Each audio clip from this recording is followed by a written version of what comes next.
efter at have set de eksempler på unges vilde drukkultur, så kunne man måske undre sig over nogle ting, som for eksempel, hvor meget drikker unge, hvorfor drikker unge overhovedet, hvordan og burde man overhovedet begrænse deres drukkultur, og hvem har ansvaret for den her drukkultur. Det er bare nogle af de spørgsmål, som vi vil besvare i den her dokumentar.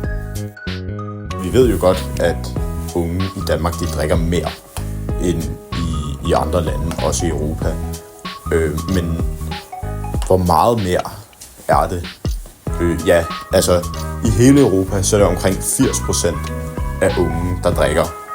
Men i Danmark, så er det 92%. Så der er en 1 ud af 5 chance for, at man ikke drikker i resten af Europa.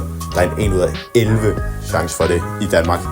Og så er det ikke engang det, at man drikker. Det er også, hvor meget man drikker. I Danmark, der drikker vi utrolig meget mere end i andre lande. Vi er nummer 2 i Europa. Og det kan man se ved, at vi drikker altså i voksenbefolkningen. Det er lidt svært at få tal på for unge, men 13 liter om året. Og i for eksempel Norge og Sverige, så er det på 7 og 10 respektivt. Så det er temmelig meget mere. De eneste, som der er over Danmark i Europa, det er Frankrig og det er Litauen. Det kan man måske godt kan forstå.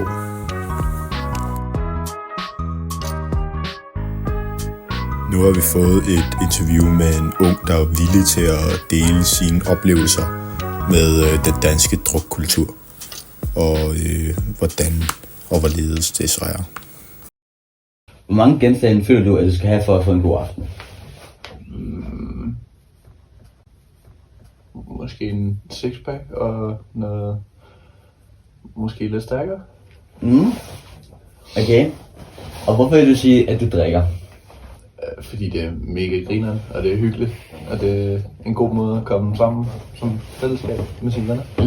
Tror du ville have lige så godt fællesskab, hvis ikke du drak? Altså med mine venner, ja, men det er lidt hyggeligere, og det er lidt nemmere at snakke om tingene med lidt alkohol. Okay, så hvad synes du om den danske drukkultur? Jeg synes, den er fin. Jeg synes, den er måske, den generation lige efter os, den er måske lidt fucked. Altså, de står nu på metrostationerne og drikker vodka i en alder af sådan noget 13 år. Det synes jeg måske, det er lidt fucked up. Men altså, min generation og ældre, den synes jeg er meget fin. Den er meget fin. Okay. Så baseret på det interview kan man høre, at unge de drikker rimelig meget på en ret regulær basis. Og det kan være for at passe ind, eller det kan være for bare at have det sjovt og kunne socialisere sig bedre med nye mennesker. En af de andre grunde til, at unge de drikker så meget, det er på grund af drikkepres. Og det er et rigtig stort problem i rigtig mange kredse, at der simpelthen er så et stort socialt pres for, at man skal kunne passe ind, og så derfor skal man drikke. Og 59% af unge er blevet udsat for drikkepres, og det er en lidt farligt stort nummer på en måde. Nu har vi en ekspert i forhold til biologi, som der fortæller om, hvorfor det er så farligt for især unge at drikke, og hvad det gør ved kroppen og nervesystemet generelt. Hvordan påvirker alkohol især unges hjerner? Ja, så når man drikker alkohol, så kan man selvfølgelig mærke, at man mister kontrollen over sine arme og ben, og det er fordi alkoholen går ind og hæmmer eller sænker effektiviteten af bestemte dele af hjernen, som har med de her forskellige bevægelser at gøre. Ja. Og en del af det er også, at det går ind og hæmmer indlæring og hukommelsen, Ja. hvilket, hvis man drikker meget, kan have en effekt på indlæringen i skolen. Ja. Og det der så er det store problem er selvfølgelig vores alkoholkultur, med at man ofte bliver, det er sådan en lavine-effekt, hvor man ender med at drikke mere og mere, hvilket vil sige, at det er svært at stoppe, og så får man bare mere alkohol, end man egentlig burde få. Ja. Og ja, så bliver det svært at, både fordi det begynder at fylde så meget med alkohol, Ja, og fordi at man bare, ens hjerne bliver så skadet af det. Ja. Super. Tak for interviewet. Tak. Så nu hvor vi ved, at druk det har negative effekter på unge og voksnes hjerner og nervesystemer, så kan man stille spørgsmål. Hvis ansvar er det at begrænse unges druk? Og det har vi en kilde på, der kunne svare på. Hvem synes du har ansvaret for, at unge drikker så meget i Danmark? Jeg synes, det er et delt ansvar imellem lovgivningen og kulturinstitutioner og uddannelsesinstitutioner og forældre. Jeg synes, at lovgivningen skal sætte nogle rammer for, hvad man må købe af alkohol ved hvilken alder.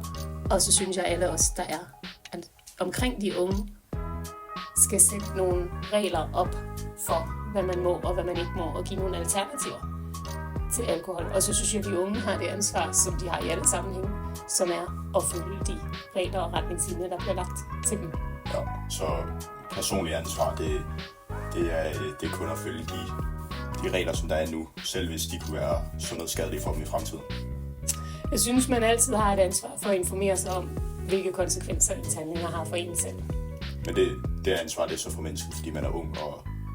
Men man har ikke de samme muligheder for at konsekvensberegne, når man er ung, så man kan ikke forvente af en ung. Man kan ikke forvente noget af folk, som de ikke kan levere. Og unge kan ikke på samme måde konsekvensberegne, som voksne kan, fordi deres hjerner er ikke færdige, før de er i midten af 20'erne. Så du kan lige nu ikke for eksempel vurdere, hvordan dine handlinger påvirker dig, når du er 30. Så nu vil Gilbert lige konkludere den her dokumentar. Generelt er alkohol ikke særlig godt for hjernen, og især ikke for unge, da deres hjerner stadig er i gang med at blive udviklet. Og når vi i Danmark har så stor en alkoholkultur, kan det være et problem. Selvfølgelig skal man ikke stoppe helt med alkohol, men det kan være en god idé at begrænse sit forbrug, så man ikke ender med at ødelægge hjernen helt. Så i stedet for at drikke hver weekend i store mængder, kan man drosle ned for alkoholen ved at måske kun at drikke hver anden weekend, og så drikke i mindre mængder, så man ikke ender med at drikke for meget. Man kan nemlig også ende i farlige situationer til fester, og det kan også være et stort problem blandt de unge, da de kan komme til skade osv.